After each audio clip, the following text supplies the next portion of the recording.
Where is he? Where are you? Skull Rock. Do you know it? Hello, this is Stacy over at the Skull Rock broadcast. I am joined by... Hello, this is Megan. Welcome back to our Stranger Things podcast. And we're continuing this month to celebrate our version of Summerween. And we had that suggestion given to us by one of our favorite listeners. So it made sense to us to have him on with us. So welcome back, Juan. I'm so happy to be here. How's it going? It's great. How are you? I'm doing great. We just had a wonderful weekend. Great seeing y'all's beautiful faces.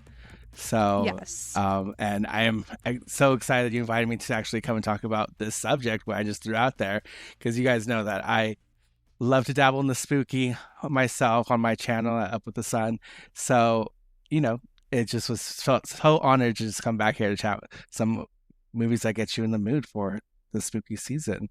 Yes. Absolutely. Yes, we actually were just visiting our friend Brandy, and Rachel flew out from San Francisco. Brandy is from Philly. Her and her husband hosted us, and we had kind of a little mini get-together, and we were able to see the Fantastic Four all together. And guys, I heard that there was a celebrity sighting. You guys actually felt like you were seeing double, correct? I did. I was sitting at the movie theater because I got there first, and I had ordered myself a drink because the movie theater had like themed drinks for Fantastic Four. So I got Love the that. Inferno Punch. It was delicious. Did you get that one too, Juan? What did you get? I wanted to try that one, but then I think I saw an ingredient that I wasn't a fan of. And then I just went, basic with the, like a Mai Tai. Nice. Can't go wrong with one of those. But anyway, I was sitting there waiting for my friends to get there, and into the theater walked some people who looked suspiciously like Johnny Storm himself. And I was like, who are these beautiful people with these amazing Dreamboats. blonde hair, these blue shirts? No, I was like, who are these people? Yeah. And then I spotted a very familiar Eddie Munson tote bag, and I realized that I knew those people. The look on her face was iconic. She came out of the bar right away, and she just like looks, and it took her a second. But yes, me and my friend Rachel, we had been planning that for a while. We were like, just the looks on everybody's faces will be worth it. Rachel was, the talent behind making the shirts, which I was very impressed with. The wigs, clearly the finest of wigs. Probably it was used in a real production, probably like actual real hair, lace front, the whole 9 yards. Real flames coming down our arms. Yeah, you got flame tattoos, basically. Yep, we went all out. It was as though there was a celebrity sighting. Some kids, while going in, like we kind of like ducked to the side at first before going into the theater. They turned around, they looked at us, and they gave us like the dirtiest effing look. Like, oh, when did the nerds come in? Which was funny. Of course, Brandy's look was hysterical. And we went and saw the movie, and it was, at the end, we were like, oh, we didn't hear a bunch of, nerds shouting out about the end. And then me and Rachel kind of looked at each other, and it, it was a coming to Jesus moment. We were like, yeah, nerds. Yeah. But the theater employees were all like, oh, wow. Great costumes. Great costumes. And then when we went into it was funny, we kept making jokes. We're like, now we're going to go, cross our streams and drain the lizard, whatever dudes say. And we ran to the bathroom screaming, flame on. And there was this most adorable middle-aged woman. Of course, she came out of the stall I was headed towards, still full costume on. She went, oh, look at your cute little costumes. And I'm like, okay, time to pack it up. But it was your like third time seeing the movie, but for Juan and I, it was our first time. Fourth time? Did you just correct me and say fourth? No, it's going to be my fourth. I'll probably see it one more time. Okay. We'll have to see at least one more time. It was, you are going to see it again? Yeah, we have to because my boyfriend fell asleep. Well, for me, that would mean that I should not see it again because you weren't thrilled with it, but you're not a Marvel It was fan. fine. I'm glad I saw it, but I definitely won't watch it again because it just It was not Not my your cup thing. of tea. Yeah. Well, I would So- just say when I saw the duo come out, I was just Yes, one. What were I your thoughts? 'Cause I had to tell completely. ya. First of all, I completely forgot that was happening. And Oh, so our my- little fantastic duo. yes. Yeah. So like Yeah. my mouth was agape. I was like, "Are you serious?" Like, "Oh shit, they went through it. Like that, it went through with They it. It was actually really did awesome." it. Yeah.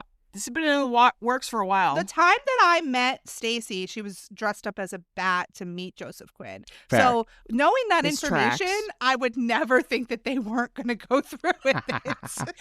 It really was like I was like, "Oh, you could have done that whole meme of like, so what film are you watching?" And then they pan to you guys. Two for Naked Gun, please. Super Naked Gun. Yes, that would. Apparently, that movie is good. I've seen good reviews. Well, he fell in love with his co-star in it, so good I for love them. that too. Oh my god, I know.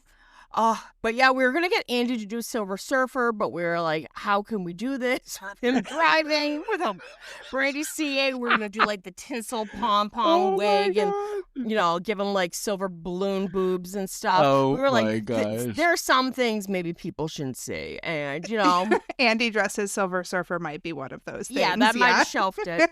But we definitely had a ton of fun. It was definitely great just talking and gabbing with all of you guys in person. Yes. Definitely a ton of fun. But we were kind of like pumped because we were like, oh, we're going to be recording on Sunday. And what we're going to do is we're picking now. Typically, I guess with Summerween, it's from the cartoon show Gravity Falls because they love Halloween so much. They celebrate it during the summer, and you probably see a lot of like reels and TikToks where people are carving watermelons like jack-o'-lanterns, and they pick, summer-themed horror movies. Well, we decided to kind of make this because we know, Megan, you're not really a huge like horror movie fan, and that's fine. But we were like, let's just talk about movies that kind of get us in the fall feels in general. Because even though we are in August and we're all freaking melting, we are looking forward to crisp autumn nights because we have a lot of cool stuff looking forward to. One, I know you have a lot of fun things planned for your channel. You love Sleepy Hollow, New York. I So do. you have a lot of cool stuff coming up. But I'm thinking we'll just kick off maybe our picks. Okay, yeah, and I'll say that I don't hate the idea of horror. I just don't like to be too scared. So I'm always Understandable. looking for recommendations of things that people think that I could handle. So you guys can I'll maybe Who take knows? some of these friends. Maybe, maybe some on this list. You never And know. I'm definitely not going to have as many to mention as these two, but I have a couple things to shout out. So Yay. Okay. I don't want to go first, though. So one of you guys go first. I'll go first. Juan, why don't you go first? You want to kick this parade I'm off? so happy to kick it off. So my first pick, because we were talking about, horror films that are giving off those summer vibes, and none other than the ultimate horror film for the summer, which is the very first Friday the 13th. Ooh, classic. Sean Cunningham. Yes. So this came out in May 9th, 1980. So it's actually funny that it comes out at that time because then it gives a nice buffer before the summer of all those kids actually going to a summer Mm-hmm. to have gotten the heebie-jeebies beforehand. Exactly. So he temporarily traumatized a whole summer for all kids right there in 1980. And Right. it also stars Kevin Bacon, a very young Kevin Young Bacon. is Kevin in it. Bacon. Yep. And then at the same time, it is based in New Jersey. So there's an Mhm. actual lake that they filmed at for the Camp Crystal Lake. And so it's not really too far from her, actually. I think I probably can go visit it. Yeah, I've been but- dying to good. visit for years, actually. The diner's still there and everything. I know that they do usually tours sometimes. It's very picturesque. The funny thing with their franchise is they always filmed at a different area. Like at one point, this is the only reason why I knew this, Megan, when we went down to Georgia. Part 6, I think, was filmed down in Georgia. And I remember hearing, because I used to listen to audio commentaries, that the soil is like red clay. So they were like, oh, when they dig up Jason's grave, you can see it's all red dirt. So part 1 is very, very picturesque, though. Sean Cunningham, he's what started it all. Who would have thought? True. Honestly. Yeah, he set the tone for the genre for sure. The whole slasher film genre is birthed from this film. Also, the trope of teens having sex and getting killed started from this film. Don't so, smoke dope. You don't have sex. which is what the Duffer Brothers actually took that to, for season 1 when Nancy and Steve are having sex. Barb gets killed by an unknown killer. Look at that So, Stranger Things That was connection, Juan. I've got to stay on topic. Love it. Stay on Stick theme with the here. theme. Hello, we got to keep with the theme here. So I think that was a wonderful, allusion to that going forward, and it also was the film that gave a nod to Psycho, because Yep. you discover that the killer, spoiler alert, it's been like 40 plus years. You're never going to see this, Megan. Don't worry. Yeah, I never really will. Yeah. No, Don't so worry. I'm Well, good. I think it. Well, okay, maybe not. I probably could handle it, but I think actually knowing what was going to happen might help me watch it. Yeah, actually, know, yeah. Like that's what I probably should do with like horror films is just like look Spoil up it for you. spoilers. Yeah. Yeah. To know what to Yeah. expect. Yeah. Yeah. So the spoiler is that the killer actually ends up being Jason's mother. So, but like in Psycho, it was the son, not the mom, that you saw the wig, Okay. and they assume it was a woman killer. But no, now it's the mom. But the ending of that movie I is so always iconic. loved that too. Like it just actually like before it got all silly and Jason was this like unkillable zombie with a hockey mask. You found out he's actually in the 50s. They mentioned briefly that this place is called Camp Crystal Lake. This guy just rebought it and he's in like massive debt trying to fix up the cabins and reopen the summer camp after being closed for 30 years because like, a boy drowned one year in the 50s, then like somebody poisoned the water, then there were fires and stuff, so they call it Camp Blood. So he has like a staff of like 6 or 7 teenagers that are trying to fix it up, and while he goes away to like get supplies, unfortunately, they're all going off. When the cat's away, the mice will play, and they all start getting killed off by an unseen killer, and it's very eerie, 100%. And lo and behold, it's this middle-aged woman, and you find out she was the mother of the boy who drowned. She was the camp's cook. Her son was special needs. They were off, bumping uglies. And poor Jason drowned in the lake, and she literally had, snapped, and she was the one trying to prevent the camp from opening. And you kind of feel bad because, clearly this woman's very ill, and, a mother's love, which is a huge Stranger Things theme. What lengths would you go? And it's her kind of trying to get revenge for her young boy. And then it gets kind of ridiculous because then in part 2, they're like, oh no, he really never drowned. And he's a full grown man. He lives in the woods. And, hockey mask doesn't come until part 3. Then it gets ridiculous, but fun. Right. But one I think features one of the greatest pop outs ever in a horror I movie. was just going to say that was my favorite part. The whole film is just like the end. It's That like movie was that. the first time I ever said a swear because my dad showed it to me late at night on HBO when I was far too young. And when he jumps out of the fucking lake, I screamed, shit, like that.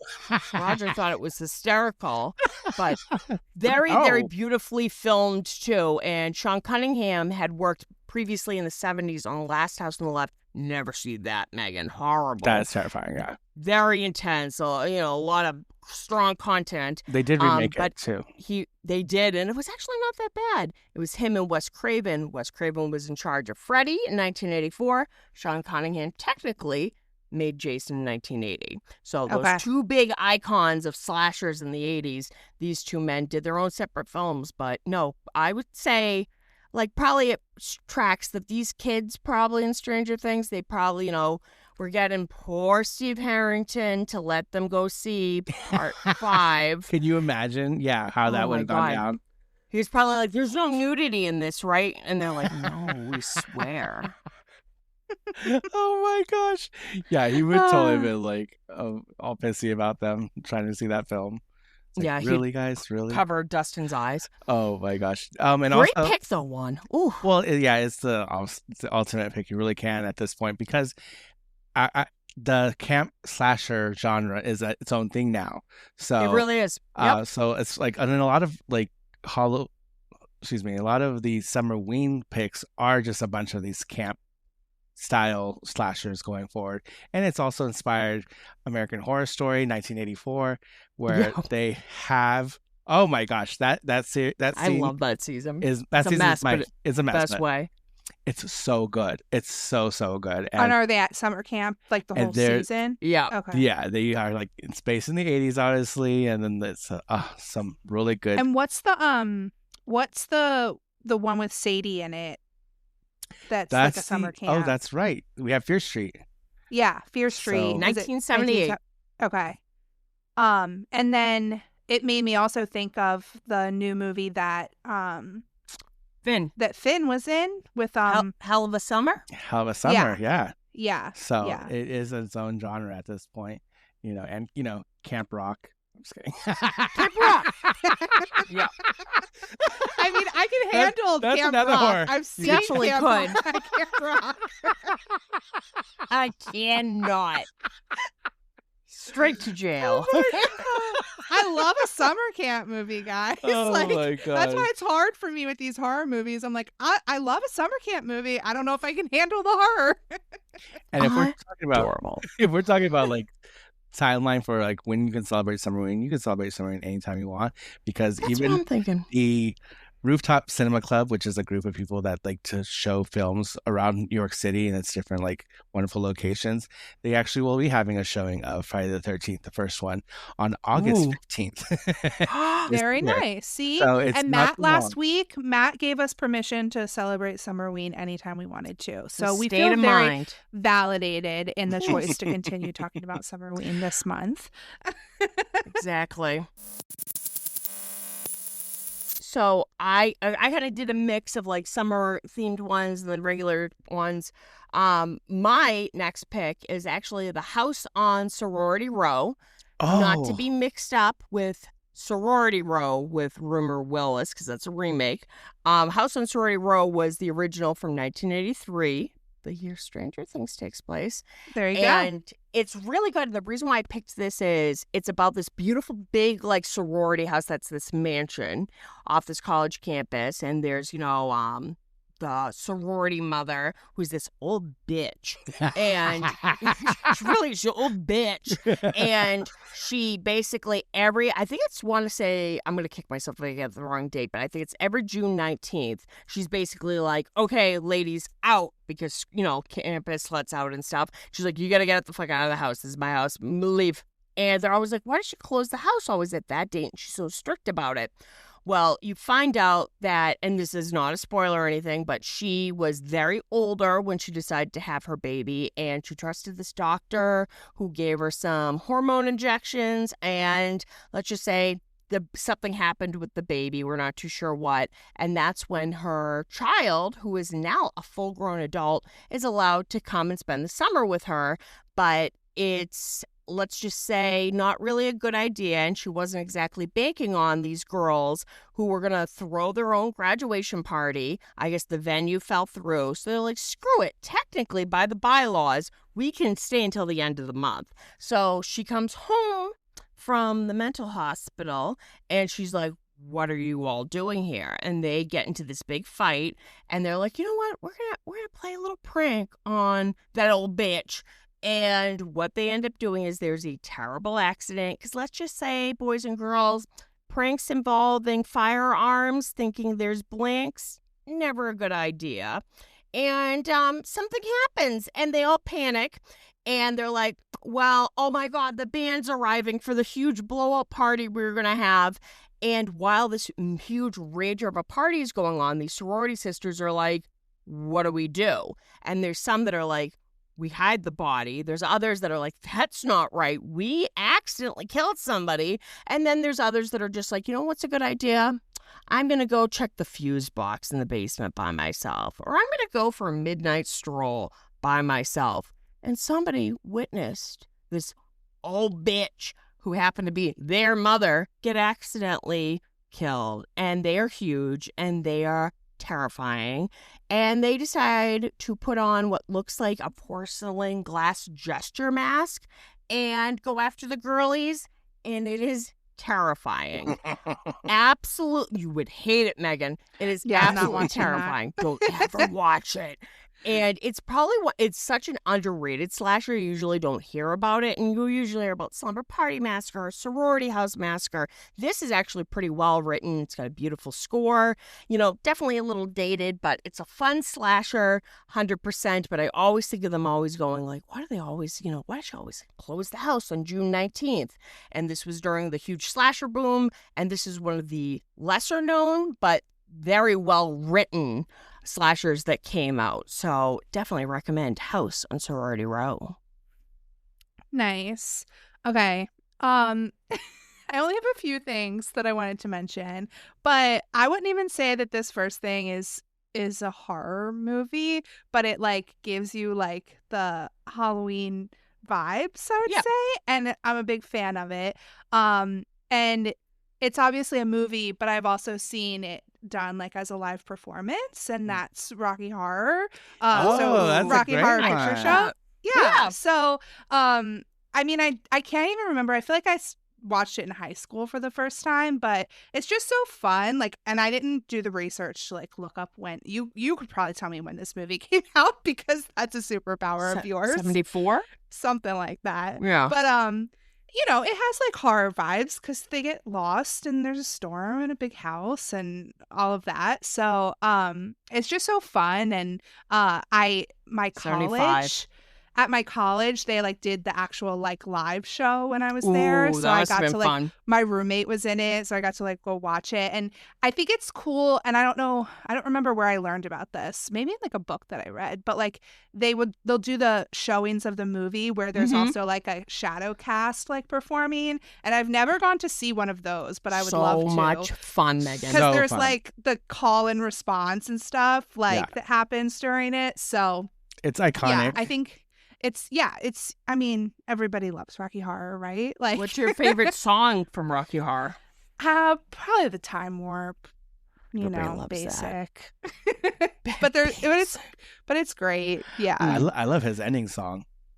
Yeah, that's such a when, good like, one. The finale type one, like when Climbing the antenna. the climbing the antenna. Yes, I love the Yeah. Meatloaf song, believe it or not. Meatloaf is great but- too. Adam Lambert in Glee did that Remember role. that one? Okay. Yeah. That's how I He got played Eddie. familiar with it first. And that 'cause character's name was Eddie. Eddie, of course. Okay. Yep. My father loved Glee. Oh, God. And loved Glee. And I remember the episode. He's like, look what they do for Halloween. And I watched it and I was like, I think I remember like a neighbor trying to show me the movie before. And I looked up the whole thing, that it had been a production, then came the movie, and how it became like one of the first like cult midnight films. And it's just, Tim Curry in it is just amazing. And I just always loved, I didn't make him for you. Yeah, Yeah, love. He's yeah. so snappy and so like he just commands every scene that he's doing, and it's just. I mean, I'm a theater geek, from back in the day, like over 17 years now. Jesus Christ, but so theater kids are always gonna have the induction to like what are like the pillars of like performance theater and all that kind of stuff, and all that, and Rocky Horror Show is always up there. Every Halloween, if you've gone to like a house party or something, it's always playing in the background. Actually, I went to a Halloween party a couple of years ago, and my friend was hosting in Bushwick, and they had played the movie, and like when they do the time warp, you just want to go ahead and jump to the left, and you just want to do the full dance. And as a Break it dance down for you, perfect. and as a dance instructor, we've done many Halloween parties where we taught the dance itself, and then we had our students get together, and then we would all just be doing the time warp for a Halloween party, or it would be the Michael Jackson Thriller, of course, it's the next one to do. But iconic. Those shadow things, like I love those so much. Yeah. I remember going to Pride So one much year, fun. and they were putting on a production of a shadow thing outside, and then like I got volunteered to go ahead and get spanked by one of the actors, and I was like, this is amazing. Yes. So I have amazing an affinity for that show. I know there's here, of course, in New York City, they have plenty of places you can try to go to a shadow show. So I was gonna go to one last year, but I ended up backing out last minute. But yeah, that's something. It's a must to see with a crowd. You know, yeah, the energy of the especially- crowd helps for Yeah. Exactly. We're going to have to look up that weekend that I said I might come because that's the end of October. So we should look and see if there's any that we could go to. that Oh my weekend. gosh. What? That That'd would be be a super ton of fun. fun. I That bet you would guys be could find totally some place She's really gonna Yeah. cool. be so And then on sick of top me of by the end of that, the night. I think right. There are so many, and it almost became one of these little like tropes in a lot of steady fix. Yeah. Where Yes. I think it's in Keep It Steady, Eddie, where literally they dress up as the who's the guy in the Frankenfurter. golden, And yeah, then- Frankenfurter, And then Rocky, Rocky. which is Rocky, show named yeah. after him. And like literally, I'm like, oh my! And it's how like Eddie, his soul leaves his body basically when he sees Steve in In that those get golden up, which And the golden those golden those golden short panties. shorts. I'm like, and I I mean, I people think make- all of our souls would leave our body. right. People have made My even soul leaves my body. artwork. Joe Keery, if you need a Halloween costume idea. Oh There we go. my We've said it here first, guys. Boom. 100%.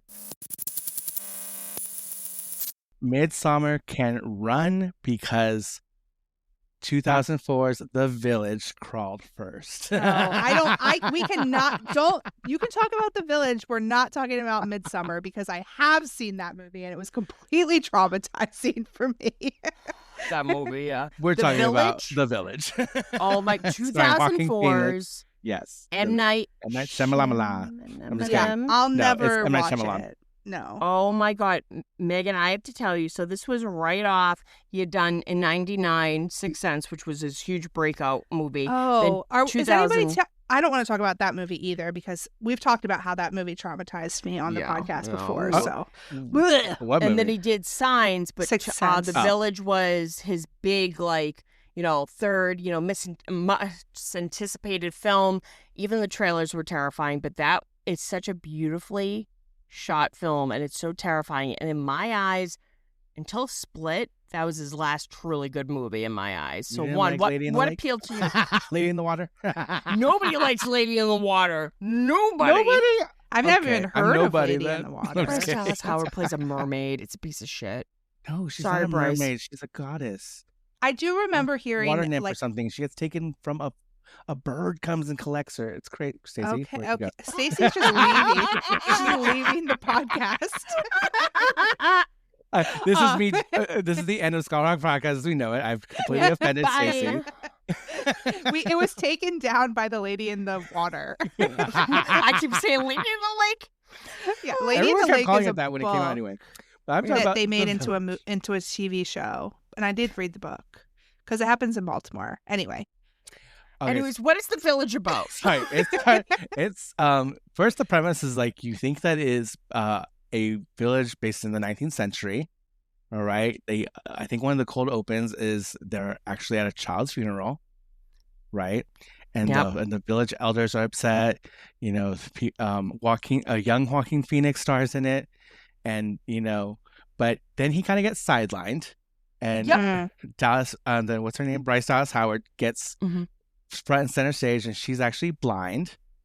Yep, So Ivy. she is fully prepared to accept whatever these village elders are telling her, are true, and there are creatures in the forest that they've Mhm. made a pact with, that they're not going to go into the forest, but they're letting them stay in that piece of land, right? Whatever. But these people also don't have like modern medicine. So Because it's olden times. it's olden times, right? But something is it though? but something happens where Joaquin Phoenix falls ill, right? Something And happens. Right. Something happens where it forces her to like say, I'll go get the medicine that you need to. I'll go to the towns Yeah, I'll go to the that town. no one's ever seen. No one's ever seen or talked about, right? So they let her go, right? But also in this movie is They let the one blind girl go. Adrian Brody is also in this film. And he plays a Yes. very special person, right? Or someone that we would say these days has special needs or whatever. And he's very This was playful. fresh off his Oscar win, yeah. What did he win the Oscar for before This was that? fresh off his Oscar win for the pianist. So he ended up doing The What Village again? next. The pianist. The pianist. The pianist. The pianist. Penis. That's kind of funny to think that that's like his next role after that role. That was his next role. And I remember being like, he does a great job in it, but it was such a packed cast. Sigourney Weaver's in it. The late John Hurd was in it. Like, it is William Hurd, excuse me. It was a packed cast because everybody wanted to be in this. Yeah, because that's how much like Hollywood's like, yeah, M. Night Shyamalan, baby, he's gonna make us some good money. So, Next big thing. Next big thing. And so she goes into the village, and the first thing is that you actually don't really see the creature at the beginning. No, you You only kinda see just- glimpses. Of it. It has like red hood, and it's like hunchbacked, you know, and it has like the Claws. quills. So you're like, it has long, spindly claws. But you don't really get to see it. So, and then something happens. So she's going to volunteer and go out. And while she goes out, something's chasing her. And then Terrifying. So yeah, and you don't know, then you don't see the creature. Then unfortunately we find out, you know, that is a falsehood that they were living in. It's been a while, people. Spoiler. But it's Yeah, a falsehood. So I believe what it is like at first they're like, how are we gonna let her go? She's blind. But she claims that she can see colors and stuff, almost like shapes, like blurry shapes and stuff. She always can tell your mood by your color, your aura. And you're almost like, wow, she's being kind of confident in the woods. You know, like I'd be scared shitless because they try to send her with two dudes and they like chicken out pussies. And they're just like, we're like, no, we're leaving you. Sorry, Abby. Good luck. And she's like, I'm not going to let my boyfriend, Joaquin, die. And spoiler alert, you find out that her father, who's like almost like the mayor of the town, he's like, I need to tell you the truth about something. And he's like, he brings her into this shed that's always locked. And he makes her feel, and it's what's in there? The costume for the creature. Oh. The elders are the creatures. Yeah. They're essentially gaslighting before gaslighting was a thing, and terrifying the residents because they've had a horrible experience prior, and now they decide that they want to leave that experience, and this is the new thing for them. So she goes, you know, and then someone finds the costume. When she's in the forest going around, there's a creature following her, and they're like, "How is this possible?" You know, and then you see like, "Oh yeah," when he gets his he thought it was a comeuppance. game. Yes, that's And the thing. Like, he's so precious. Like, that's so falls into awful. a pit accidentally while chasing her. That has And shoots, you know, yeah. and gets impaled. You know, Ugh. by with the trap essentially. And she thinks like, what if that was like actually real? Like, you know, clearly, but you know, and kind of it's kind of sad because, you know, and I'll let you say the last big twist, but when she has the talk with her father, you know, he kind of explains, you know, he's like, we decided to start this, you know, colony and stuff. It's like, you always notice, like, you know, whenever, because you can't wear red, that's the forbidden color and stuff. And the whole movie starts with Joaquin. He's curious. So he actually goes past the wood line, which you're not supposed to do. And that night you hear the warning bell, and everybody has to hide in their basements, and he feels really guilty and stuff. And she's like, well, it was that. And he goes, one of the elders saw him, so we did that. There's always an elder that steps aside that does it. And it's basically like, we didn't want any pain or suffering or grief to come follow us. But lo and behold, people are still going to die because their lack of medicine and stuff. You can't be in a bubble no matter what. But unfortunately, Adrian Brody dies, and he was just playing around because he loves Ivy, the blind girl. But she does finally make it to the towns, which is basically over this huge, what looks like wall, covered in branches. What's on the other side, Juan? A park ranger. She actually didn't even get that far. She just gets to like this park ranger's like little hut situation, and he's like finds her. He's like, "Are you okay? Like, what's going on here?" He's totally like listening to her crazy story because he's like, "What?" Right.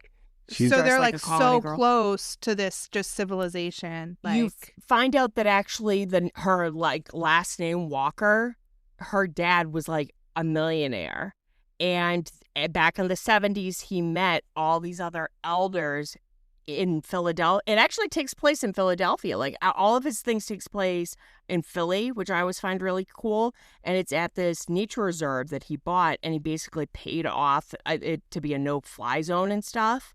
And they have 24-hour security because it's miles and miles deep in the woods, and no one's allowed to go near, ask questions or anything. It's just a private nature preserve.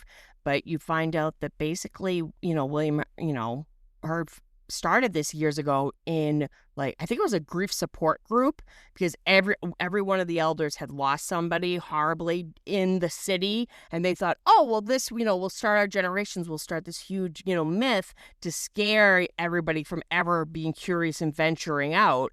And luckily this park ranger has a bunch of like medicine, like regular shit too, to save Joaquin. But it's kind of like, it's tragic because, one of the fathers who buries his children at the beginning, he's like, right away, one of the elders is like, what if she somehow realizes? What if this destroys everything? And he's like, if it ends, it ends. Like, yeah, there's no going back after that point, because, then he's already succumbed to the idea. It's like, well, we're going to already be, grief is just around the corner for us either way, because we're all mortal. Do you we're going to plan die to live anyway. forever? Yeah, it's not possible. But it's one of those first like psychological it's totally M. Night Shyamalan's game, where it gets you thinking one thing and it turns the other. He has a big twist. He does actually do a little cameo, because he's the one that does divulge the information that is like in the reflection. Have you of the heard about fridge. those rumors about that they don't lie? He's like total craziness stuff. Like he's giving you the exposition, like kind of filling in the spots to you, was about making it sound like it's a crazy thought to have, and the other guy is like, yeah, crazy, and he's trying to like weird discreetly trying to get the medicine to go get to get what she needs. But I do like how at the end they find out, they're like, we heard that Ivy killed one of the creatures, so she actually thinks she really killed a creature. She does, yeah. William tells like the parents, Adrian Brody, like, because of your son, because of that horrible accident, this place will continue because the fear of the creatures will live on. So that sacrifice was made, to like, obviously encapsulate everything that's doing. So like, it's like kind of like worked out for them in the end to kind of keep it up. Kind of happy accident, sorry. Yeah, but you just end that film and you're just like, damn, Joaquin Phoenix and Ivy, they're gonna have babies there.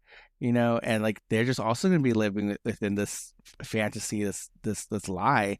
And it's kind of like when you think about today, people who don't get vaccinated for the measles, it's like people unintentionally dying. Like you don't have to die early, or if you just have the available medication that you need.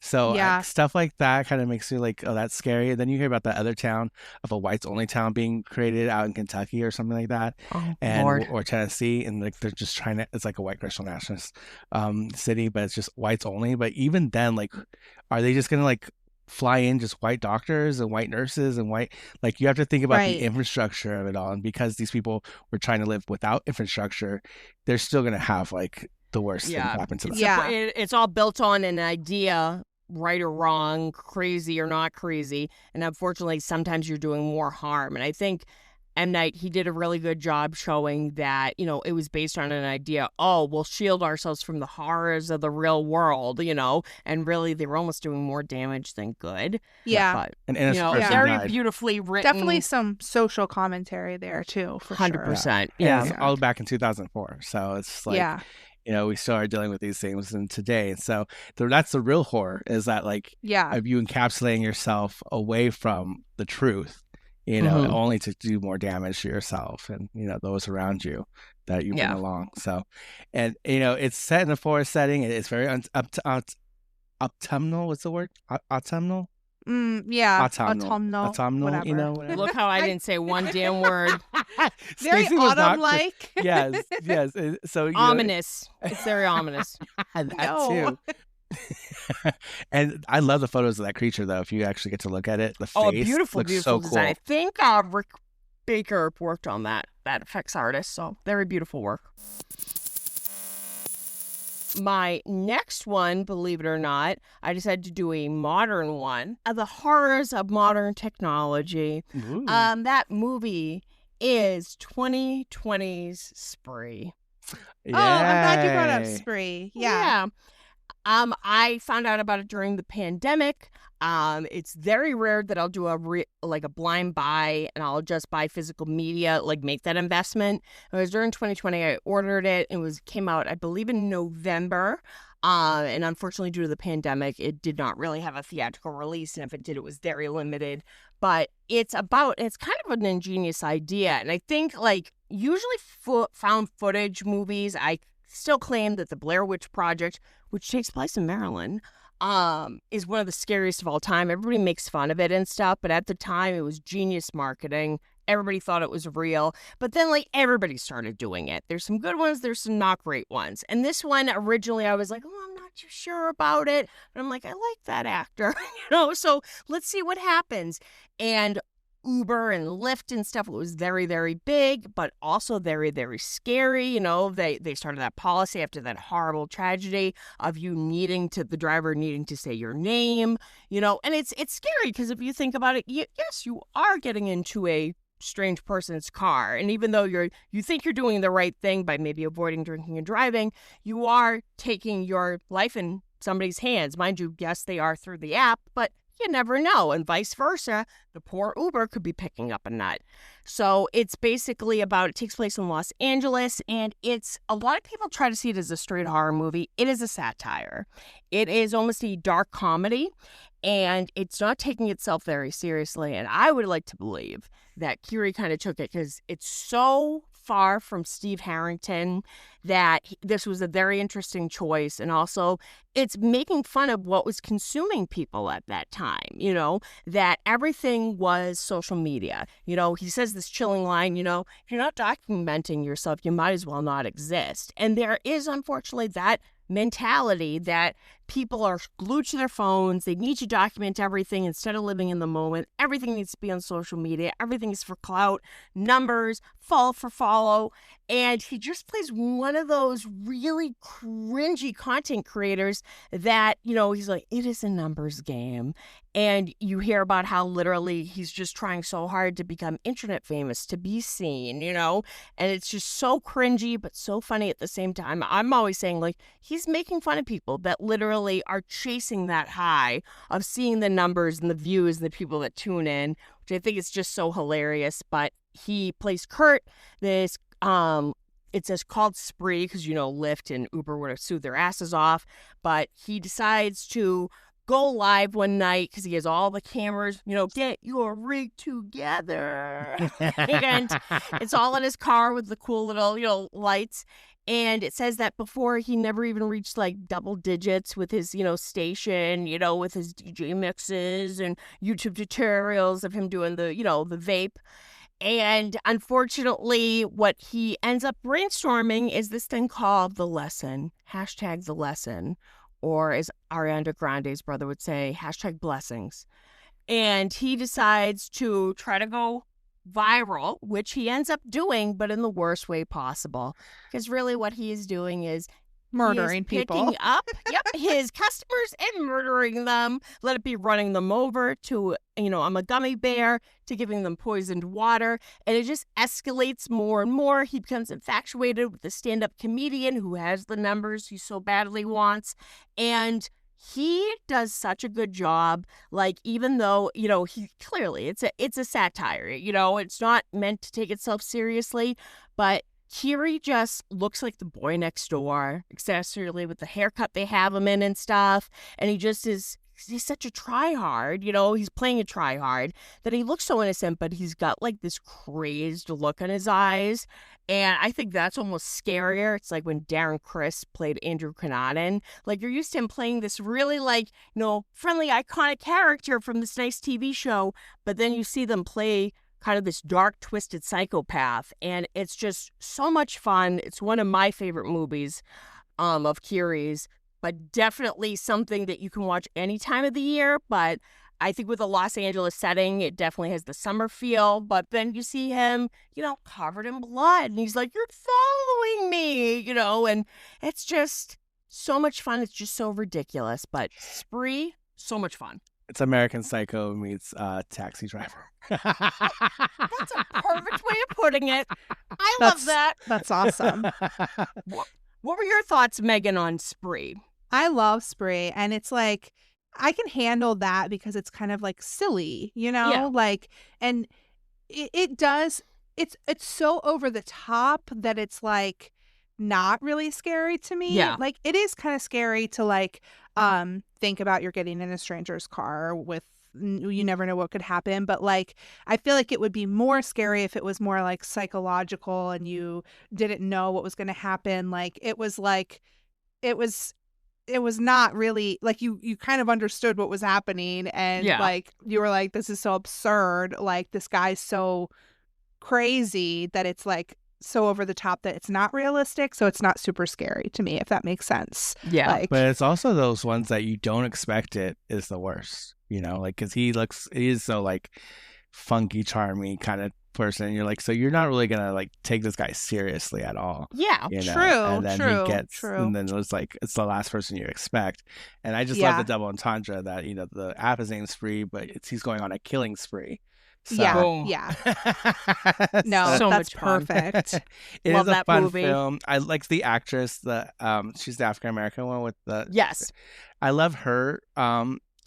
She did really well because she from that, you know, the next thing I saw her in that I was anything big was Agatha All Along on Disney Plus, and she plays one of the Oh, yep. witches. And so it's kind of like it's love to see that, you know, she's still working and doing her thing and stuff, and she was in that movie where you kind of think it was like a little movie, but again, it came out at bad timing with the pandemic. Like anything that came out that year was screwed over. So. Yeah. Yeah. But it's definitely one to watch, and it does give you like a pause, like when you're like in an Uber or like how you have that interaction, because like that's one of my I'm terrified if I would just get an Uber and someone's like locks the doors and then take you away from where you're going, or you know, or turning around. Oh We're yeah. like, Well, we're actually, doing something that's different. happened to me in real life before too. Oh my God. So I feel like What? so. Oh, wait. Yep.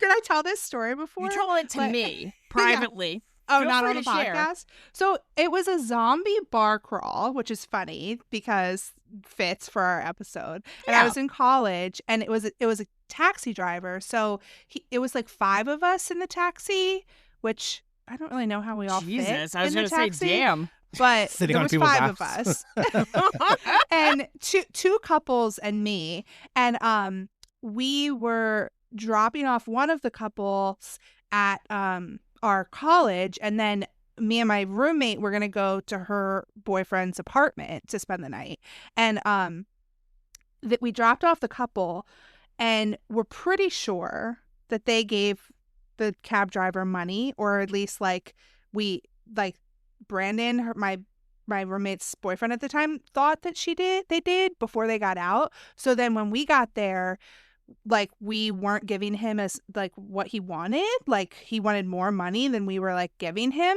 So he literally like locked the doors and started driving us back Could you imagine? towards the college to like get the money from the other couple.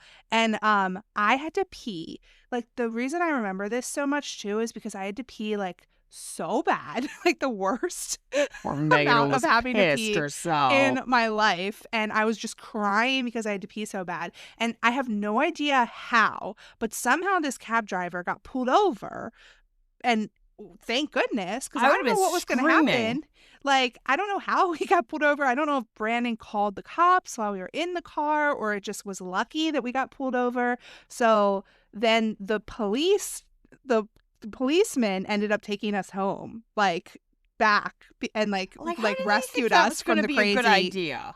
from the crazy cab driver that would not let us get out at Brandon's house. Like it was terrifying. I do have it set on the app where like, I don't want any conversation. Like I don't want any of that stuff. Yeah. But Well, and this was like not an Uber, it was like a cab, Yeah, a because cab, this was cab. back in Cab. like Oh, 2008 probably. Like so crazy. Yeah, I don't like. I probably took the most ever when we were in Denver, but my first ever was leaving a concert, and I literally got in the front seat, and they kind of like looked at me a little like, "What the fuck you doing?" Yeah. But yeah, it's awkward, and like he plays such a friendly guy, but the whole like remember I am fully transparent, and like then he's like going follow for follow, like so thirsty, right away. Yeah. And I love that him trying to make the conversation with the girl outside of the taco truck, being like, yeah, that DJ is known for a sex tape. And she's like, yeah, and he goes, I could be down to, make a sex tape. You know what I'm saying? And you're just reading all the comments, and literally the girl just turns away. Yeah.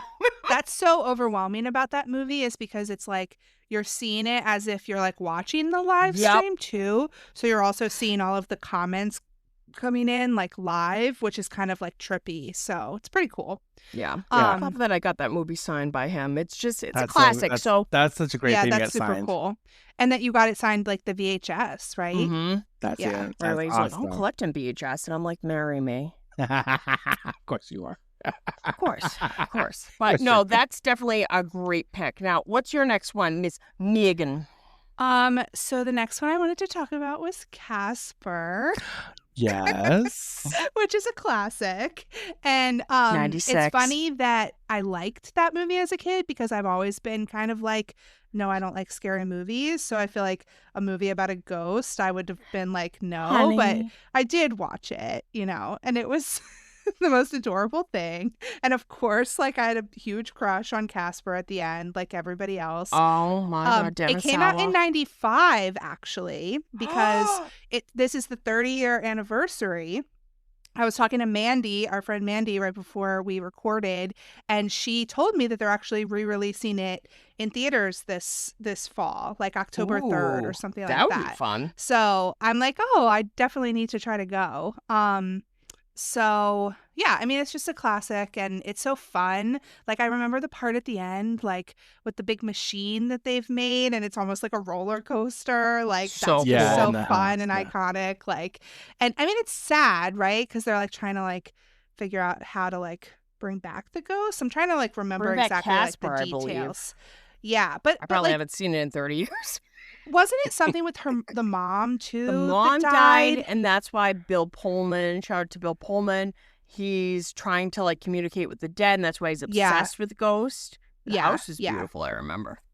Yeah. I definitely love that whole scene where like he becomes a ghost, the dad, right? Yeah. And then like she's just trying like to connect with him, because apparently if you die and you become a ghost, you're just a fucking idiot and just Yep. want to do like the most stupid Like shit ghost and shit, just ghost like shit, ghost or, stupid like, ghost ghost shit. shit. Where you're just That like, should be the name of the episode, Ghost Shit. because he just like, yeah, he's like starts out with the ads, just like the uncles, the three uncles, which are iconic in themselves, and then she's just trying to like do the pinky thing with him, and then he's like totally like killing the vibe on it, which is hilarious. I think that's another like banger for Christina Ricci. Oh yeah. Yeah. on her like coming off of the Addams Family Values, Mhm. and which she was phenomenal in. So And good. it's just like kind of seeing her like growing up. She Yeah. has her Casper has a crush on her. He like shows that his human form. That yes, even me, a young queer kid, was like, I think he's cute. Yeah, you're like, how did I know? Oh, that's one of them Yeah. right there. That's definitely a point to think of. And then at the same time, it's like that house is iconic. It's Oh, Yeah. no. they definitely had like a resurgence. I know last year during Halloween time they did do Loungefly releases of the merchandise Really? with Casper. They have it at the That's house, cool. and so yeah. So I definitely expect to see a lot more merchandise this year as well for Casper, since especially it's going to be for the 30th anniversary. So Yeah. 30 years. good times though, like that. Yeah, definitely one of those movies that are part of your childhood. And Oh, I'm big gonna time. piggyback off that for my next pick, and it's gonna Yeah. Good pick. be Scooby Doo on Zombie Island. Take it away, Nice. Juan. So yeah, so my next pick is Scooby Doo on Zombie Island, and why I picked this is because it's actually they're in Louisiana, so it's Ooh, they're cool. like they're in the bayou and stuff, and the premise is that it's a year after that they were a gang, and then now Daphne wants to be more serious. She actually wants to find actual ghosts. She's tired of finding criminals. Yeah, it's And getting then- old now. Getting super old, and then they're down in New Orleans, and this girl overhears them like, "Oh, you want a real ghost story? We have real ghosts here on Moonscar Island, which is a pepper farm plantation that was founded by a pirate. But yeah, it's by a pepper farmer named Morgan Moonscar, Mm-hmm. and it's just like the monsters are real this time around. So there is a Oh, real cool. ghost. There are werecats. Werecats. There are werecats. That's There's terrifying. actually zombies. So as a kid, when did it come out? Excuse me. It came out in 1998, Mhm. which was a good year for horror in It general. really was. So it came out in 1998, and so aside from that, it really kind of like brought Scooby-Doo back into the mainstream. It was a direct-to-video, but it did premiere on Cartoon Network on October 31st. Oh, so nice. they knew what they were doing with their promotions for that. that. So yeah, and obviously I love Scooby-Doo. Oh, So Scooby-Doo. and it was It's so fun. I love the trope where like they're like, get that dog out of here, and Scooby-Doo would be like, Rog, where? So like he had no idea that he's like, Usually obviously a That's Quinn. He doesn't know he's gone. yeah. So I like it. It doesn't have any Halloween themes and stuff. It's purely in Louisiana, so it definitely fits the vibe. And it's something that kind of like, if you're getting freaked out, you're like, okay, just put something else on. And you're just like, okay, it's still in theme. I'm still good. And I love it. Scooby-Doo does inspire a lot. People love going on ghost hunts because of Scooby-Doo, or people, Yeah. it's definitely Yeah. one of those like pillars of people's like introduction to the spookiness. Yeah, spooky Intro to vibes. horror, as Matt called it. So I love that. Ooh, yeah. Gateway horror. Gateway Yeah. horror. Gateway Look at horror. you. Yeah. Good memory, girl. Mhm. All right. Next one that I have is the movie Night of the Creeps. But it was made in 1986. It was from Fred Decker, who went on to make The Monster Squad. Really cool movie. Basically a mashup of like classic 1950s like movies with aliens and these weird little slug creatures. A movie called Slither came out in the early aughts, like directed by James Gunn, who just did the new Superman movie that's very similar to that. But it's about this in the 1950s. What happens is this young boy, young teenage boy, gets this space slug that crashes on Earth. It goes into his mouth and it turns him into a zombie, and he ends up being put on ice for over 30 years. And as a fraternity prank, they bust into the lab. They're like, is that a body on ice? And they accidentally defrost the body, and the space slugs come out of the body. And what do? They start possessing sorority girls and fraternity boys. And it sounds ridiculous, and it is ridiculous. Let's just say the big showdown takes place the big night of the dance. So you have a bunch of zombies in tuxes and beautiful gowns. And it's got Tom Atkins, who is a huge horror like icon, and it's just got these really iconic lines and stuff like, the ladies, your dates are here, the good news is, they've arrived. The bad news, they're dead, so just really cheesy. I butchered that line, by the way. All fans of Night of the Creeps are gonna kill me now. I think it's like, the good news is your dates are here, the bad news is they're dead. But it's so just ridiculous because, like, I don't know, the slugs kind of look like turds, so they go flying into people's mouths, and it's just like, ugh. But it was always a favorite of mine anytime it was on TV. And also the lead guy is, she's a little problematic now, but Blake Lively's older brother, Jason Lively. Oh, really? He was in that movie, and he's a little cutie ginger in it. But a lot of fun. I've met the entire cast before. And of course, Oh. Stacy would love space slugs that look like turds. I'm like, this is great. So That fun. tracks. That tracks. That for tracks sure. with Stacy, So I give it 5 space turd slugs, instead of stars. They're the Creeps. I had no idea she had a brother. That's awesome. Whole family. Her sister is Robin Lively, who played Teen Witch. Okay, so Oh. nepotism. I don't think I knew that Blake's siblings were Whole actors family is into too. acting, and they're much Huh. older than her. And they were actors in like the 80s. But Oh, yeah. so she was like a nepo baby type little sibling of these actors. Yep. That makes sense. Gotcha. Now everything makes That sense. tracks, yeah. When it comes to her. I mean, I am a her career. huge I loved the original Gossip Girl, so That's my I like. never got into that, but I heard it's Yeah. great. And I her in like I think she was in like the Sisterhood of the Sisterhood Traveling Pants. How did I know? These are magic pants.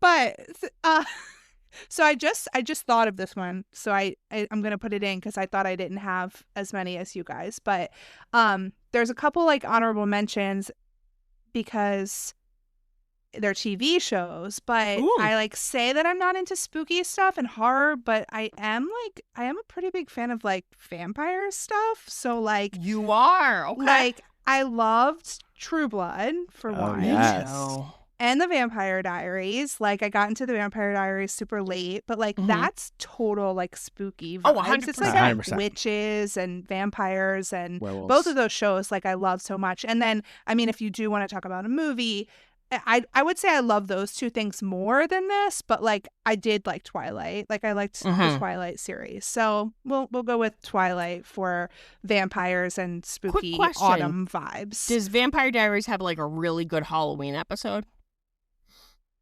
So if you technically, yes.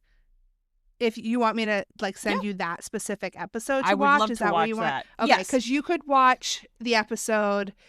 I think it's in season 4. I have to Okay. like look it up, but they go to a college Halloween party. So Oh, like, stays. yeah, it's really hot because like the slow burn that's been happening with like Damon and Elena has finally like they've gotten together at that point. And so they're kind of like they're at a Halloween party where people are dressed up. So he kind of like acts like a vampire because, Oh. you He know, can it's be a out in the open, Halloween yeah. party and it's like, it's really hot. So yeah, I'll send you that episode to watch. Ooh, okay. Sign me up. Yeah. So Vampire Diaries, love Twilight. The first book is I liked the books better than the movies, and That's then what like everybody says. Yeah. yeah, and I did not like Midnight Sun, like the one that came out that was like His the point of whole view. first book and like his point of view. It was so boring to me. Yeah, like, you've already. so yeah. And then she Yeah. did a gender swap version, right? I've read that too, I think, and like some little like novellas here and there. Like I don't know. I was into it, but now it's like I feel like the vibes of the movies are kind of cool too. Yeah. But like I'm not like a super big like Twilight person. Their house, I will just say the house I think is the most standout to me of Twilight is the Cullen house because that's Yeah, actually it's so a cool. Nike executive's house because Nike does have headquarters outside of Portland in, Really? Oh. in Hillsboro. It's cool. Shout out to Portland.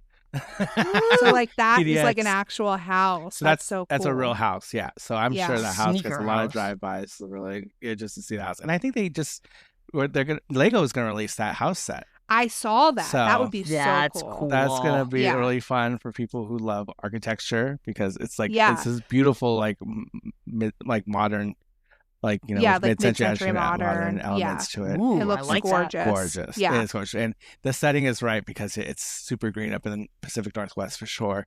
Yeah. But also to piggyback off that, the house just sold for the Bella Swan's house. Her and her dad Charlie. That Oh, house really? just got on the market and got sold, and then I think these young people bought it because they just said they kept going to Forks a million times over. So I think the house is real in Forks, Washington.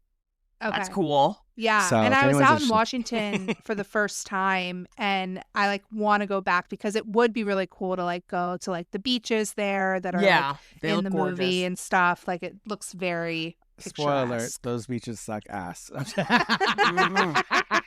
You're like, they smell like shit. no, I'm because sure I could. no, yeah, there's I'm a, sure some are better than others. no, like- those beaches are just awful regardless. Yeah? Like there's nothing. There's like the bluffs, and then you have the sand, and you're just like it's freezing cold. There's nothing. I love a cold Megan beach. would thrive.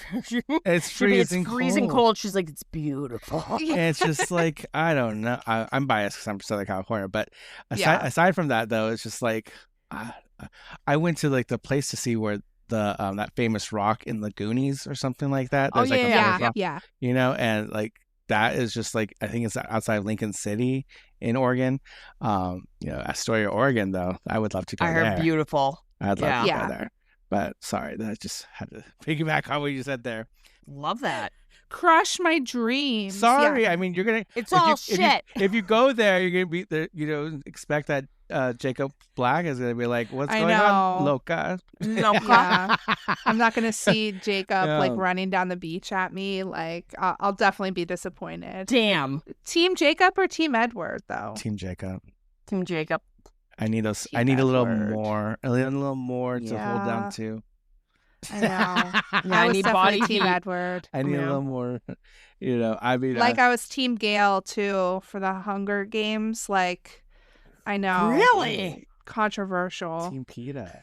I'm just kidding. You ever see those memes of him as the bark, like blending in? They're like, it's like if it's cake artist. Yeah. My next pick is called Campfire Stories, and it's from 1997, classic. and it's an anthology series in a movie because it tells like at least 3 different stories. There's technically 4. A young James Marsden stars in it, but he's only in like the first part because they do a whole 1950s of him and his girlfriend out on the, they have that makeout point, when they're in the car, Yeah.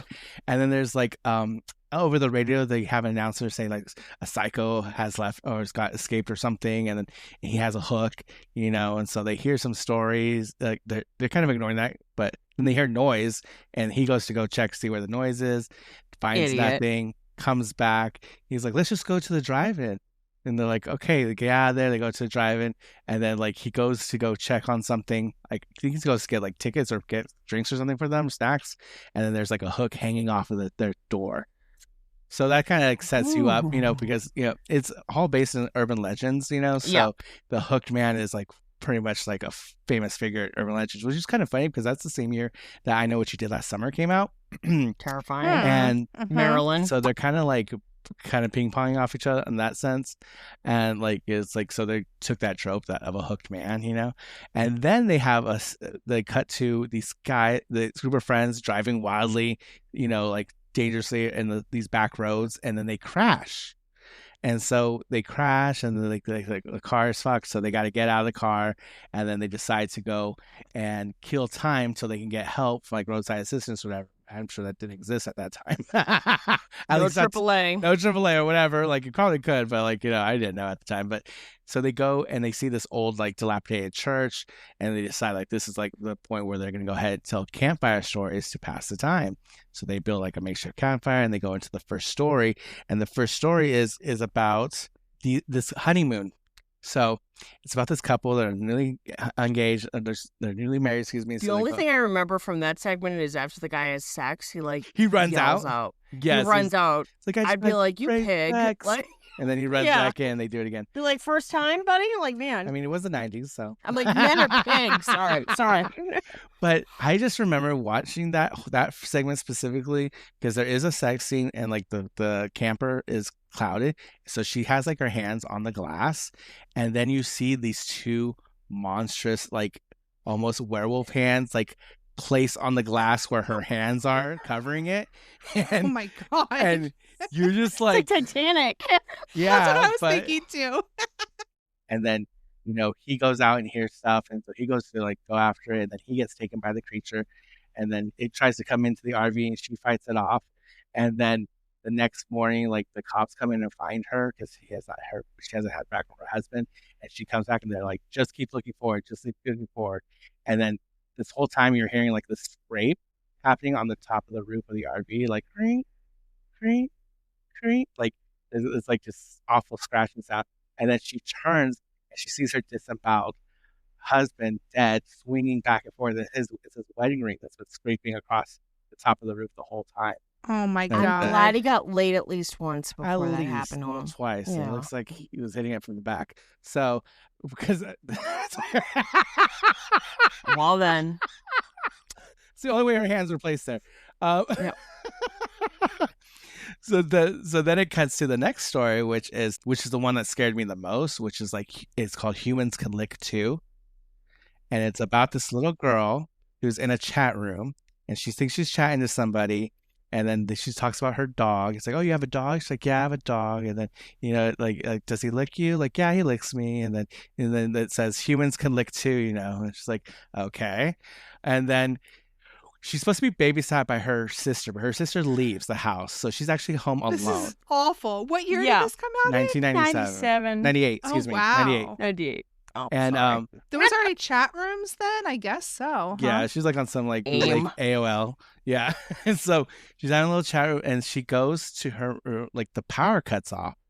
And so she goes and she's calling for her dog, and the dog's not around. It's like this really cute golden retriever. So, so like trigger warning. And there's a trigger warning. She gets to her room. She thinks she sees her dog. She sees like his tail or something. And so she lays down in her bed, and her arm is dangling low. Like so, and then she feels licking on her fingers, something licking her fingers. And she thinks it's her dog. And she's like, come on, just quit, leave me alone. And then she goes to check, and you see like it's like My this. dog is like literally licking my foot right now. She looks, and it's I am this, dead, Megan. she looks, and it's like this older man with glasses who looks like he lives in a small basement, licking her hand. That's And disgusting. she jumps out and screams and rushes down. By that time, her fucking sister finally gets into the house.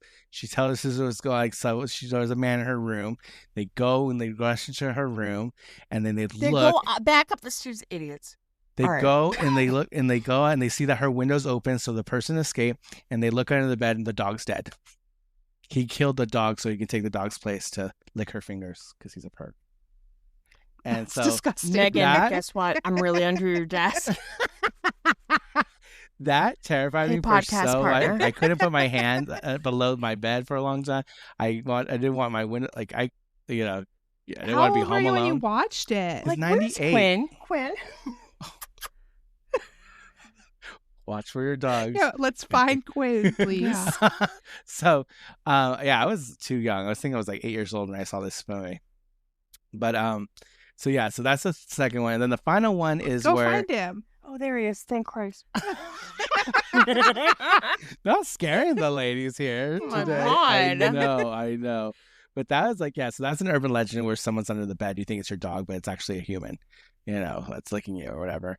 And then the third one, anthology, is about this guy. He just finds this girl and he tries to help her, but she's kind of mute. And then, they get into this house, and then the dad is like coming in, and he's like wielding an axe, and he's killing people in the house. And Damn.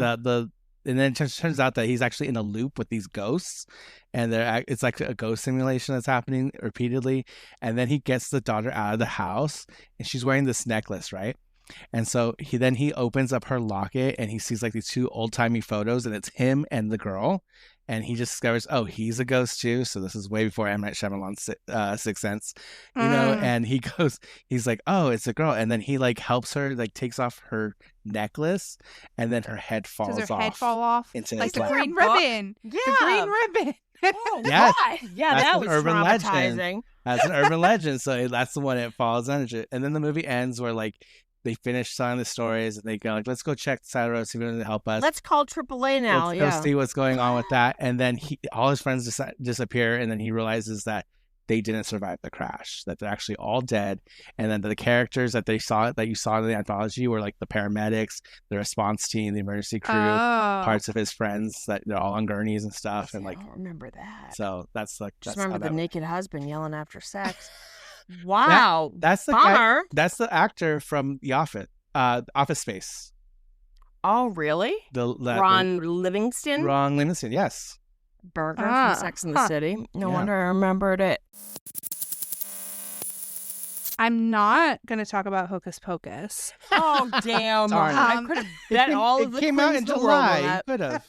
I Damn. really didn't like it as a kid. Like Really? yeah, because I wasn't like into scary things. Oh, so fair. I like recently have watched it a couple times, and I can Yeah. appreciate it. But it wasn't like I wasn't a big fan as a kid. But the last one I want to talk about, this is a repeat from our summer episode Oh, last time. Do you know what I'm going to say? Uh-huh. Because it's not all scary, but it has like a spooky storyline to it. And that's about my level of spookiness. So Now and Then, I'm never going to stop talking about Now and Then. oh, now and then. Now and then. for Summerween. Because they go and they have like a seance at the Okay. graveyard. There's this whole like Okay, that's spooky fair. storyline in it. And like there's that, and then they go back to the graveyard and there's like the lightning strike and like, and then they find that guy. I don't know. There's like that big storm. So it's definitely got some scary vibes and summer vibes. So that would be my Summerween pick. Love that. The power of friendship and Our friendship. and forever and graveyards and always. seance. It's like my number one movie, guys, I think. So I'm just going to reference it for You do everything love Now ever. and Then. Well, I would just say Yeah. that do not use spirit boards, people. Like if you're not trained, I don't touch them. Oh, if yeah. you're- if That's you how you don't know, Words. become possessed. if Yeah. you don't know Nope. how to close the spirit board, because people think like, oh, you just play with it and walk away. No, you got to close it.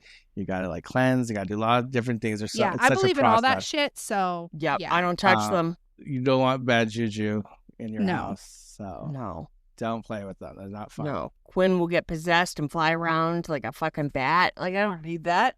Nope. No, thank you. Can you imagine? That was just my PSA. Be careful with the spirit boards.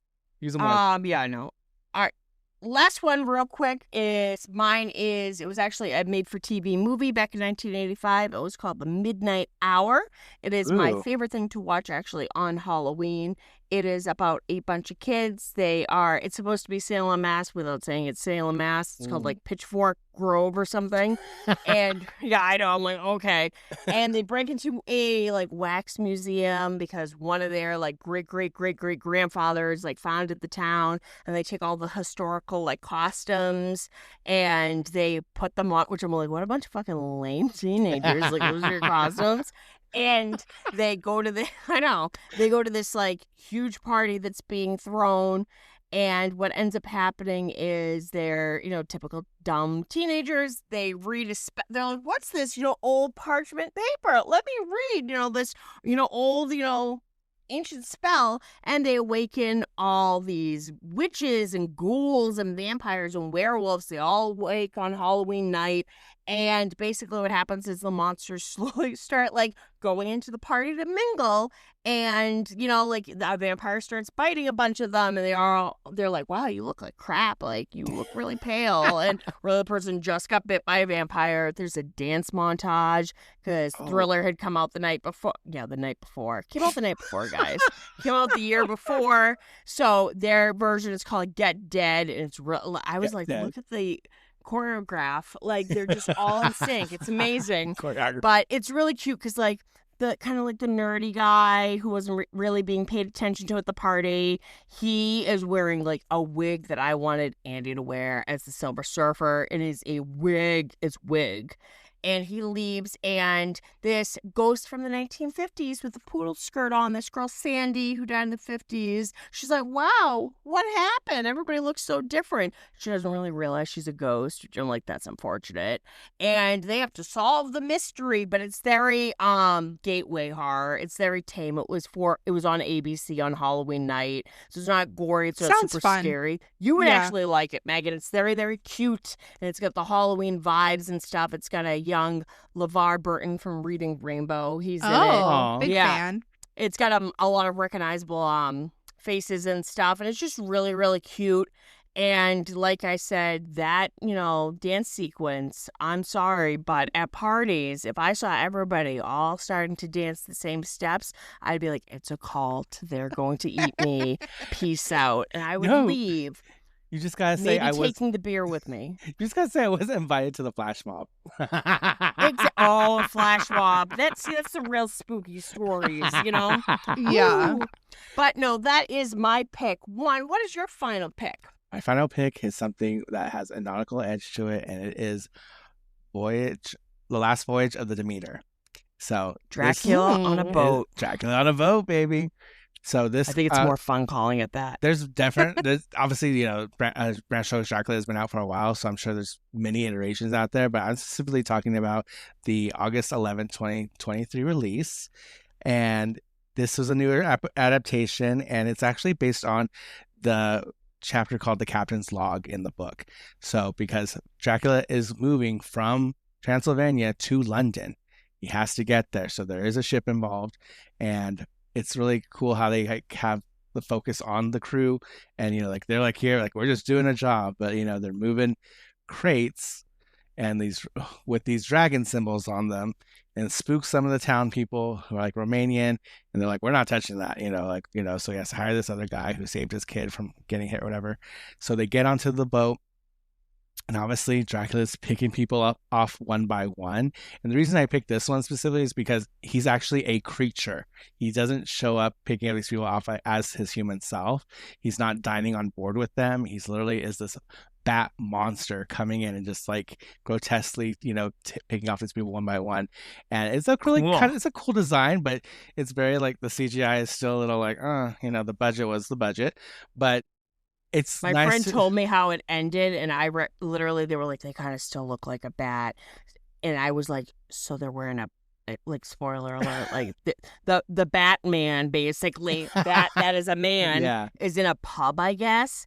And in my head, I could just imagine like a bat, like a human-sized bat, trying to blend in, wearing like a bowler hat and like a huge like petticoat. He's like, So And, "No." like- basically, you when you met Joseph Quinn. It's me actually going, hello, I'd like to order a drink, please. Yes, I should have worn that tonight. Bat wearing a hat. Instead of Dracula the witch on a boat. hat. I don't know what you're talking about.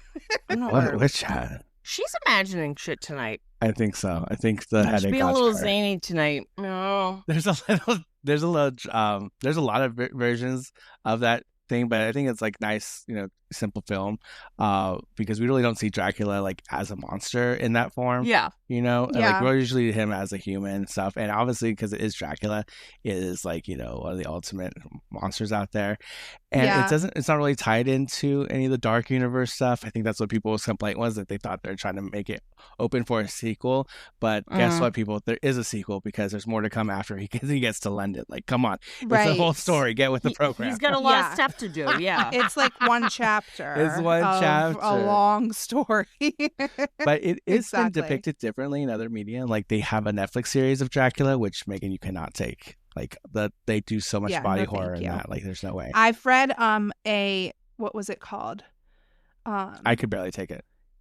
No, there's this series. The first one is called Stalking Jack the Ripper, and then the second one in the series, it's like a young adult like I horror remember you adjacent telling me about series. this. Yep. Like that's pretty much like my level of Dracula. Have you guys watched What We Do in the Shadows? Yes, it's one of my favorite things ever. No, is it funny? It's like a It's funny. comedy. You It's would yeah. love it's it. hilarious. But Yeah. one of the one of the vampires, they pronounce New York City as New York That's City. okay. So when I was driving by all the signs today, I would say out loud in my car alone, New York City. I Of course you love did. that actor. That series is so funny. They're like vampires on Staten Island. It's hilarious. Yeah. But I will say, like, if you are someone who likes nautical horror, there is a plethora of things to choose from Piranha, from Piranha 3D, which was supposed to be the sequel to that, which is crazy. Piranha 3DD. Yep. Yeah. There's some choices. Like Creature from the Black Lagoon, but like it's funny. You don't always see like Dracula, like you don't think him being on a boat, but that Yeah. series on Netflix by the BBC, they do a whole like chapter 2 of that sequence, and it is Dracula on board as himself, as the Count, and then all of a sudden the crew is getting sick, people are missing, and people become suspicious of him. But yeah, if you guys really want your Stu's wearing a lot of capes. No, because there's just something off about him, and the actor does a good job of like getting that character a little off-putting, Yeah. And it's just it was a really good series, but at the end of it, my boyfriend like, what the fuck did we just watch? Ooh, And I think- spooky vibes. And so I think that could be enjoyed as well. But so Yeah. that's on Netflix. Yeah. It's a 3-part series if you want to see it. Cool. But yeah, definitely that is one of the ones that I love to watch just to get ready for spooky season Spooky and loving season. Summerween. Dracula on a boat. When we talk about Summerween, I want to encourage everyone. It's like you don't have to overconsume. You don't have to buy plastic stuff. You don't have to like do skeleton flamingos. Like that's kind of taken away. It's really about using what you have and having a good time, like getting into those vibes, as we go into the Burr months, and so I really Absolutely. encourage everyone to really just use what they have, because it's not really about the stuff that you surround yourself with, it's the vibes that you're bringing to the party. Yep. Absolutely love it. All about the vibes, and I know we'll be doing that with season 5 of Stranger Things. Which is We're bound to have just more horror. basically setting the vibes, like all the Demogorgon shaped snacks, and use what you have. I'm gonna wrap a Right. bunch of Christmas lights around Quinn and hope for the best. He's doing the full. Oh my He's like on gosh. the cover of the National Lampoon, electrocuted by the. Yeah, like that. No, true. Well, this was such a blast. So remind everybody where they can find you, Juan. You can find me on Instagram at Insta_UpWithTheSun, and you can go to my YouTube channel, which is YT_UpWithTheSun, where I share all my fandoms, including spooky season stuff. Yes, we're so excited for Can't wait for it. spooky content and vibes, and I'm sure that this kind of will get us excited going into this time period too. Like, it finally got a little cooler outside yesterday and I was like, okay, I'm ready for this heat to be over. I'm ready for summer to dwindle down and we can get into this time of the year that's so fun. Yeah, I'm ready not Absolutely. to sweat. Stop the sweating. Yes. Well, it was nice to have you on. It was great to have you on, Mr. Juan. Thank you so much Thanks for having me. coming. I love And this. yeah, this was so much fun. It Anything was. you want to add, Stacey? Where can they find us? Oh, yeah. You can find us on social media, pretty much anywhere, but we're most active on Instagram at Skull Rock Broadcast. I am at Steady Stories and Stacey is at Stay Still Reviews. So come hang out with us, and we're on Patreon too. So you can come hang out with us on Patreon, bonus content, and just fun vibes over there too. Awesome. Well, guys, stay tuned for lots of fun stuff, and over and out. Yeah, over and out. Over now.